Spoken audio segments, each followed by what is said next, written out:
Hi, this is Ms. Feldman Tentori, and welcome back to Term 2 of Ebusiness. So after you spent assignment 1, understanding the ICT side of a business, so you analysed an existing business, you looked at the overall business with the business model canvas, and then you looked at the ICT part, and now we're going to narrow in on the actual website. It's not the only part of ICT, as you should have discovered, but it is certainly a big part of it. So the very first thing you'll need to do in assignment 2 is understand what the goals are of having a website. So some of you that did assignment 1 well already were considering this for the existing business. Either way, now for assignment 2, you're going to have to establish some really clear SMART goals. I've already released a video walkthrough of assignment 2, so if you've not yet watched that, please go and do so. And this one will give you a bit more information about how to get started on your assignment. So the goals of your business from an e-business perspective could be any one of these things or even more. So there's a lot of different models out there, and as we keep encouraging you, please go and do your own research. By year 2 of your studies now, it's not just a matter of your lecturers just giving you the information and you giving it back to us. We'll give you a few tips and a bit of guidance, and then we want you to go out and do some of your own research. But here's a starting point. So eBusiness has a lot of different goals for different businesses, some of them simultaneously, some that you may be focusing on. So just one example, the e-commerce down the bottom, maybe the website may be to sell. Another one, it may be part of the customer relationship management or online activities. There's a lot of different ways that businesses are run using ICT. You should have a deep understanding of the business that you're working with using the business model canvas. And then for assignment 2, you're going to change that business slightly because of IP issues. You can't just copy an existing business. However, either way, you understand the way that the type of business that you have analysed should be all put together. So from this understanding, you need to write some goals. Now, there are a lot of simultaneous goals that any business will have at any given time, but you need to make these really clear and focus on a few at the same time. So in this assignment, you are focusing on the goals for your website, but you are also keeping in mind that these will sit under the marketing or digital marketing plan in an organization. So you're going to have your plan for the whole business, then you focus on marketing, and for this assignment we're focusing on why would they have a website and what exactly do they want this website to do. So specific, measurable, actionable, or some people say is attainable, it's up to you, relevant and time bound. But either way, you can't just say that the goal is to get a lot of visitors. It would be something along the lines of, it would be to increase awareness of our organization by attracting at least 100 website views per day before the end of December, or something really specific like that. Who are you building your website for? This is where the personas come back into play. So in assignment 1, which we're still grading right now, but we'll get back to you soon, if you did your business model canvas and your personas correctly, then you should have a good basis and a good understanding to start building a website. If you did not receive a sufficient grade, so less than, I think it's 15 out of 20 for your personas and your business model canvas, you'll need to speak to your lecturers and look at doing those again. They will not be graded the second time, but if you haven't done them well, then you won't have a sound basis to build a good website. Most of you have done them correctly, and as such, simply include them in an appendix in your assignment, and you have this understanding to build your website. So getting stuck into building a website. There are a lot of different aspects to consider, and one of my online lectures last term talked you through all the different parts of a website. So if you've not yet watched that, please go back and do so. But one of the things that shows the structure of your website is a sitemap. You can go out and find some more information about this, but a sitemap, particularly for a simple site like you're building with around 10 pages for a pair or 5 pages for the weavers who are doing this assignment individually, then your sitemap is really going to be basic. You're going to have a welcome page or a home page, you'll have an about page, you'll have a contact page, and all of those will sit on the same kind of structure. Bigger sites, so if you look at something like Coolblue or the big sites, and this is also why we told you not to do a big company for your assignment, because it gets really complicated. If you look at the drop down menus, the sitemaps for sites like that is just huge. Behind the scenes, this is what the Google bots are reading. They're looking for the way that you have structured your site, but using what we call a CMS, a content management system, you don't have to worry about all of this. This is done automatically for you in the type of website programs we're looking at using. You can also make a visual sitemap. There's different tools that will do this for you. You don't need to include this sitemap in your assignment unless, of course, you want to, because your sites are fairly simple, but we're including this because it's an important part of building a website and you should at least be aware of the concept for the future. This is one of my own sites, Culture and Kids, which I've built before using a tool where it just shows, for a really simple site, everything's going to be on what they call the same hierarchy. Because I don't have any drop-down menus, they're all on the same level there. But then you can imagine if there were drop-down menus, things would sit underneath each of those topics.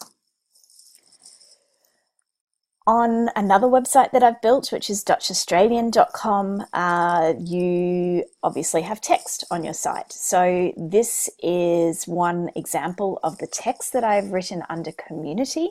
And this is where your SEO comes into play. So if you have been watching the online Google lectures, which you should be doing, then you will understand that the way that you use your words and the exact terms that you should be writing should be in line with what you believe that your personas, your customers, will be searching for. So this website, for example, this is more a hobby, just a blog of mine, but I know that people are searching for things like Australians in the Netherlands, and I'm also aiming for students and backpackers who are using the term Dutch Australian. So this has helped me over the last, I think I've run this site for about 6 or 7 years now, and I rank very highly on all of these terms. The website design we will have a separate online lecture for, and the content, but this is to give you a bit of an overview. We will have a separate lecture, or you can look up online about the CRAP principles. So this is one design theory that you can base your design around. And in your assignment, we ask you how you applied these principles. They are contrast, repetition, alignment, and proximity. And I'll leave it for you to look up exactly what these terms mean. You can find a lot of information online, and there will be a separate online lecture. There's also the way that you use text and images and media. And this content on your site will be what you will be creating yourself. You need to make sure that you're writing your text in line with the SEO principles. The images need to be copyright free, more on that later. And any other media, such as videos that you may decide to include, you'll need to have copyright rights on them. Why WordPress? I have built all of my own websites on WordPress after trying out other platforms such as Wix and Weebly, and there's many others out there. Squarespace is another one. But for the last few years, we've requested that students build a WordPress website, and we still recommend that you do this. However, this year you may choose a different platform if you would like. So you could choose, for example, Wix or Weebly, but you will need to justify why and do the research as to why your business would choose that particular platform and what the costs are. To give you some examples of why I believe WordPress is one of the best skills to be able to have and why I use it, is that it's free and open source. It's scalable. So if your business starts really small and then grows, WordPress can cope with that. When I wrote this original lecture, it powered 20% of the web. That's now about 30%. It's easy to use. You may disagree with me if you use it for the very first time, but in terms of learning how to build a website, it takes a little bit of time to get used to, but it's easy because they have walkthrough guides. There's a lot of information online, both from WordPress themselves and other sources of how to build a website. And it is definitely one of the easiest CMSs, content management systems, or website builders out there. It does not require you to know things like coding. However, it gives you a lot of power over the site. There is WordPress.com and there's WordPress.org. Now, when I first started building my own websites and teaching eBusiness, they were quite distinctly separate. However, there's getting more and more similarities between them. In the past, WordPress.com was simply a blogging platform. So if you wanted to blog, so just write a simple blog is really like an online journal, and that could be personally or for business. You would just have simple text, a simple image, and that was pretty much it. However, over the last few years, WordPress has really come ahead in leaps and bounds, the WordPress.com, in that now you can use WordPress.com to essentially build a website. And I'll talk more about that in a minute. They also offer hosting since I think last year, whereas before WordPress.com was simply the free online platform. And if you used WordPress.com, your URL, so your website address, would have, say, zesty.wordpress.com. However, that has changed now, and I'll come back to that. WordPress.org is the open source software that runs behind your website. So until a couple of years ago, either you did a free blog on WordPress.com and you had WordPress.com in your title, or if you wanted your own title, so instead of zesty.wordpress.com, you wanted, say, zesty.com, then you would have to use WordPress.org. You would have to install that on a hosting system, and you'd have to go and find your own website host, and then you would have to buy your own URL. That was the only way to do a professional looking WordPress website until a couple of years ago. Now, however, WordPress.com offer all of those options. So we will talk more about that in a moment. How do you tell if a site is built by WordPress? If it's a free one, it will have WordPress.com in the URL, and all of you will be doing that for your assignment. Whether you use WordPress or Wix or Weebly, you only need to use the free version, and as such, you will have .wix.weebly in the URL. For those who buy a URL or host, as they did in the past, a WordPress.org site, it's a lot less obvious. You don't always see that it's a WordPress site. Sometimes, like when I was working for this organization called Expatica, you would see at the bottom powered by WordPress, but you won't always see that, and you won't always know. I knew because I was working for Expatica that we used WordPress, although other sites it's not quite so obvious. In an earlier lecture, I talked through why a website is a little bit similar to a house, and I talked through all the different parts of a website. But we recommend that you use WordPress.com for the assignment, or if you prefer, Wix or Weebly. And to get started, this is all you need to do. You go to WordPress.com. You will need to choose a theme, and these themes can be changed later, and you only need to go for the free themes. You will need to choose a free domain, so it will be .wordpress.com. In the past, students have used their student number. If you wish, it's up to you. We will not be grading the URL, but we would like you to include in your assignment what the real URL would be if you were really building a website. You cannot use the name of your original business because you don't have permission to do so. But come up with something for the URL that's unique, and you'll start to see here how difficult it is to come up with unique names. In that case, if you want to, you can use your student number, but this will be public. This will be visible on the internet, and you also need to include this link in your assignment for us to grade it. You then can choose the free plan. There are other plans available as well. You'll create an account. You can use your school email address or another email address. All businesses should read the terms of service. A lot of people don't, and this is where they get themselves stuck later. I understand that they're often complicated, but you should at least be scanning the terms of service. Verify in the email that's sent to you, and you now have a live website.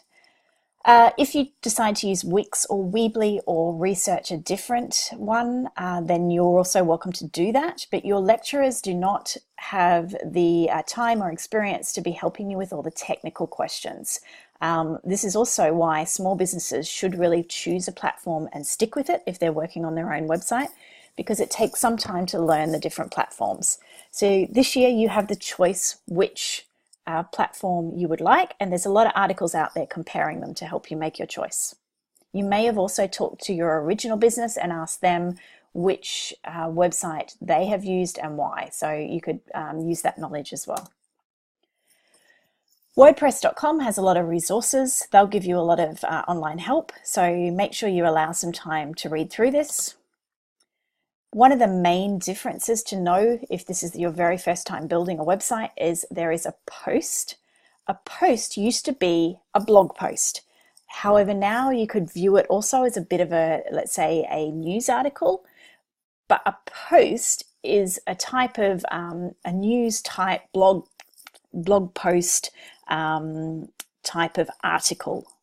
And you usually post these regularly, and often on a business website they sit under an area that says news or blog, and there's a way with WordPress that you can set this up as what they call the blog feed.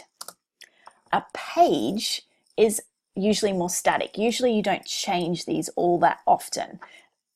A page has information on it, so it's often on the menu tab, a page, and there'll usually be things like about or welcome or the news or buy the product or any other information. So one site I've built in the past as an example, which I checked yesterday and is still live. This is a book that I'm a co-author of, and we put together just a quick website about this book. So this was just a sample WordPress website. You can go and have a look at that. And that's a little bit like what we would expect from you for an assignment. You need to have up to 10, we say, pages, but we are counting blog posts. So posts and pages the same. So posts or pages, you need about 10. So for example, you may have a welcome page, a news page, a buy the book, and about a contributing authors. And then underneath your news, you might have buy Dutched Up as a Christmas gift. That might be a blog post, and then a couple more interviews with the authors or something like that. There are other website options. You can look into these. It's up to you which you choose, but you will need to justify that in your assignment in the template 3, the website design requirements. And this is a real life exercise, because any business owner who is choosing whether to hire a web designer or build their own website has to go through this exact same process. I own 5 sites myself. Currently they are on WordPress.org with a host, but I'm in the process of moving them across to either WordPress.com or looking at maybe trying out Wix or Weebly. So that decision-making process and budgeting and buying the URL, which I do through GoDaddy, is what real business owners do. You also need to have a digital marketing strategy. We will talk more about that in a separate lecture, but digital marketing, social media is all very closely related. It depends what you want to call it, and you need to fill out a template for your assignment, choosing which tools you're going to use. You will come across challenges in this assignment in business. It is like a real life simulation. So here's just a few challenges that you might hit and how to overcome them. You're learning a new skill. Those of you who have built a website before have a slight advantage, because this is a skill that isn't important. And if you've already given it a go, then great. You've already learnt something, and you can put that into practice.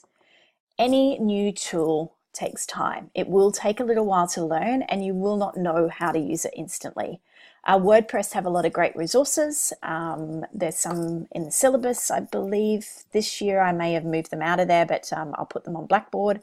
And there's a lot of countless forums and blogs. You can also ask classmates, you can ask your lecturers. We can't help you with a lot of really technical stuff, but we can give you some general direction and guidance. Images. A couple of years ago when you were building a website, it was really hard to find free images that were copyright free that you could just use in your site. Now, since about 2 years ago, it's so much easier. There's a lot of websites out there and tools like canva.com. They have a lot of free templates. They have images as well for sale, but for this assignment, you do not have to buy them. Also, take a look at websites like there's Pixabay, there's Unsplash, and a lot of things out there where you can get images for your site. Another tough challenge is making things look right. I suggest you sketch out what you'd like your website to look like, and then look at the templates, or what they call themes, whichever tool, whether you use WordPress, Wix, or Weebly. You're going to have to fit your content around that structure. So you're going to need to find images and text and layout that will fit within that. They help you, these CMSs and these website tools, they help you with this layout by providing it for you, but sometimes it can also be challenging because you might just want to move something to the left or the right and it may not let you. So just be prepared for that, and sometimes you've just got to work with it. So if you have questions, then we will be here at the workshops. There also is still, I believe, the Facebook group if you want to ask questions there. You can ask your lecturers in consult hours, ask the internet, ask Google. There's a lot of information out there on this. So I hope that that's been helpful, and we look forward to seeing your websites.